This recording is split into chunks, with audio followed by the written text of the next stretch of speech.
Good day, ma'am. My name is Diane Ladra, a student from base HM3A, and I'm here to report and discuss the Chapter 5 of the legal aspects, the law on sales, agency, and credit transactions. Learning objectives are to describe and explain the nature of sales, transaction, identify the functions and operations of agencies in the industry, and identify ways of handling credit transactions. The topic outlined are law on sales. Under the law on sales, to discuss are characteristics, effect of laws, sole personal property, double sale, pacto de cetro sale, obligations, warranty in case of eviction, warranty against hidden defects, obligations of the vendit, actions for a breach contract, law on agency. Under the law on agency, to discuss is liability of principle. Law on credit transactions. Under it are simple loan and pactum of commissarium. Law on sale. In Article 1458 defines a contract of sale as an agreement where one party transfers ownership of a specific item and delivers it, while the other party pays a fixed price in money or its equivalent. The contract can be absolute, meaning the sale happens immediately without conditions, or conditional, meaning the sale depends on certain conditions being met first. Characteristics of a contract of sale. Consensual. It's perfect just by the agreement of both parties. No specific form is needed unless it's for real property or goods worth 500 pesos or more, which must be in waiting to be enforceable. Also, if an agent sells real property, their authority must be in writing or the sale is void.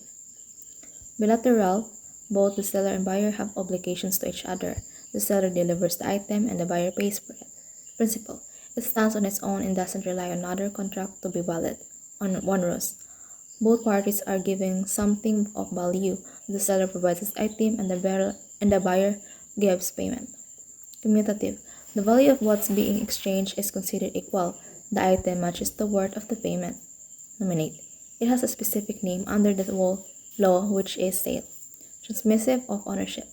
Ownership of the item passes from the seller to the buyer once the sale is completed. Requisites of a contract of sale. Consent. Consent is manifested as the meeting of the offer, which must be certain of, and the acceptance, which must be absolute, upon the thing and the costs which are to constitute the contract. The following are disqualified to enter a contract: husband and wife. B. The following persons cannot acquire by purchase even at public auction or judicial auction: are the guardians, agents, executors and administrators, public officers and employees, justice, judge, prosecuting attorneys, clerks of superior and inferior courts, and other officers and employees connected with the administration of justice, and any others specifically disqualified by law. Effect of loss of the object in a contract of a sale. According to Article 1480 in explanation, any damage or benefit to the item sold happens after the contract is finalized but before delivery. Who bears the loss or gains depends on specific rules, just like Article 1262. Article 1262, if the item specific or determinate is lost or destroyed without the seller's fault and before any delay in delivery, the seller's obligation to deliver is cancelled. For the Article 1496, the buyer becomes the owner of the item once it's delivered, whether physically or through an agreement that shows the buyer now has possession. Discussion of the law. If the thing is lost before the contract is perfected, the contract doesn't exist. If the thing is already lost when the contract is perfected, the contract has no effect.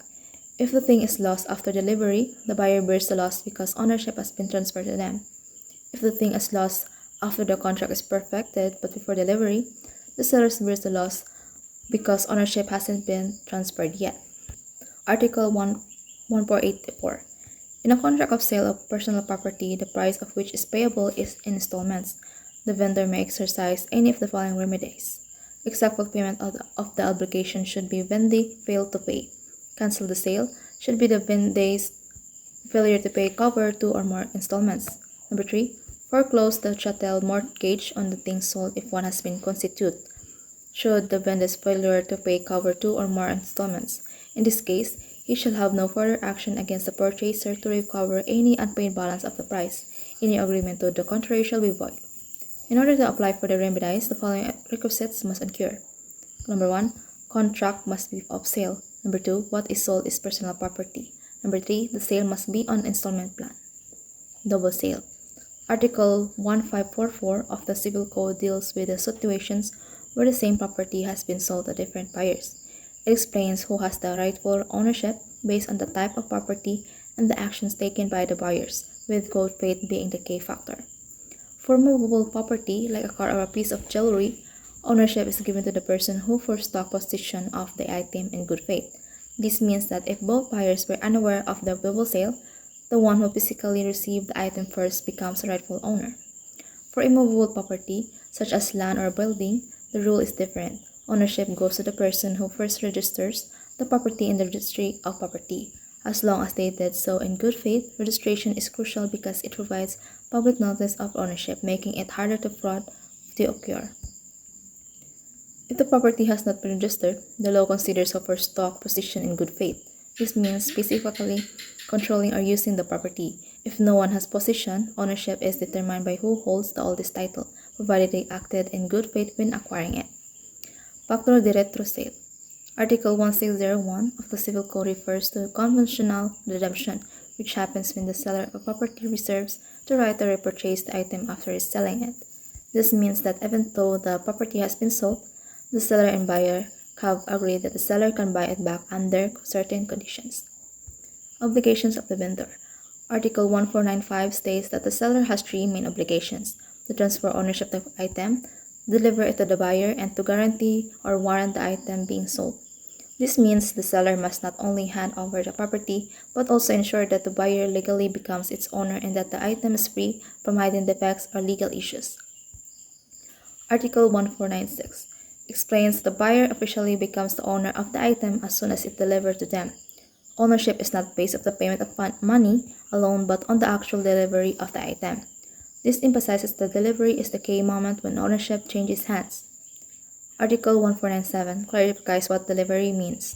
It is considered done when the item is placed under the control and possession of the buyer. This can be physical, like handing over a product, or symbolic, like giving the keys to a house. The obligations of the vendor are: number 1, to deliver the thing; number 2, to transfer ownership of the thing; and 3, to warrant against eviction and against hidden defects. FOB, or free on board, is a term that defines who is responsible for the cost and risk for transferring goods. In FOB, shipping point agreement, the seller is responsible only until the goods are handed over to the carrier, after which the buyer takes on the cost and risk during transit. In an FOB destination agreement, the seller bears the cost and risk until the goods reach the buyer's specified location. If no location is specified, it assumes that delivery takes place at the seller's factory. Warranty in case of eviction. A warranty in case of eviction is implied warranty in contracts of sale. Requisite of eviction are: buyer loses the property, loss is due to a court's final decision, loss is based on a proper prior right, or seller's fault, or seller was notified of the eviction case. Liability for eviction are: refund of property's value at eviction, compensation for income or fruits lost, reimbursement of legal expenses, repayment of contract-related costs, additional compensation if seller acted in bad faith. Warranty against hidden defects. A retributory defect is a hidden flaw that exists before the sale, making the item unfit for its intended use. The buyers can either cancel the contract or ask for a price reduction. With the option to claim damages in both cases, legal actions must be taken within 6 months from delivery or 40 days if it involves animals. Obligations of the vending. Article 1582 means that the buyer is legally required to receive the item they purchase and pay for it at a specific time and a place agreed upon in the contract. Law on agency. The hotel, tourism, and hospitality industry cannot do away with agencies which will facilitate various transactions in dealing with the third persons. Hence, there is a need to understand the operation of agencies working on behalf of the principal belonging in the hotel, tourism, and hospitality industry. For the article of 1868 explains what a contract of agency is. In simple terms, it is an agreement when one person called agrees to do something or provide a service for another person.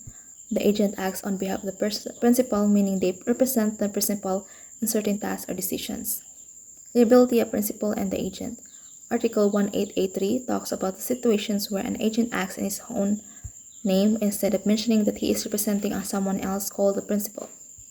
In simple terms, if the agent makes a deal without saying he's representing the principal, The principal cannot sue the other party, and the other party cannot sue the principal. That is because legally, it looks like the agent made the deal for himself. Law and credit transactions. Companies in the tourism industry are likely to face debts. That is why it is important to know the different ways in handling debts in relation to third persons as well as credit transactions emanating within the respective companies. The Article 1933 explains that a contract of loan can be classified into two types, comodatum and mutuum. In a comodatum, one party lends something that is not consumable, such as a book or a car, to another person. The borrower is allowed to use the item for a specific period and is required to return the exact item after use. On the other hand, a mutuum, also known as a simple loan, involves lending money or other consumable items like rice or fuel. In this case, the borrower can consume or spend what was lent but must repay the same amount of the same kind and quality, though not necessarily the exact same items. The key difference is that comodatum requires the return of the original item while mutuum requires the return of the equivalent amount of what was borrowed. Simple loan or mutuum. Article 1956 means that interest cannot be charged on a loan unless both parties have clearly agreed to it in writing. This means that if you lend someone money and expect them to pay you back with interest, there must be a written agreement that specifically states this. If there is no written agreement mentioning interest, the borrower is not legally required to pay any interest. Even if you discuss it verbally, this rule helps protect both the lender and the borrower, ensuring that there is clear proof of an agreement to avoid misunderstandings or disputes about interest payments. Pactum commissorium. Article 2088 of the Civil Code essentially says that a creditor, someone to whom money is owed, cannot simply take ownership of the property that was given as a pledge or mortgage if the borrower fails to pay. In other words, the creditor can just take the property without any legal process, such as going through a formal procedure like foreclosure or a public sale. If any agreement says otherwise, giving the creditor the right to automatically take the property, such as stipulation, is considered invalid. Now, pactum commissorium refers to an agreement where the creditor is given the power to automatically take ownership of the property if the borrower defaults on the loan. This is seen as unfair because it bypasses the formal legal process for repossession or sale of the property and so is not allowed under the law. Instead, if the borrower doesn't pay, there should be proper procedure to handle this situation. In simple terms, the law ensures that creditors cannot unfairly take someone's property if they don't pay. There must be a legal process in place to protect both parties involved. And that's all for my reporting. Thank you.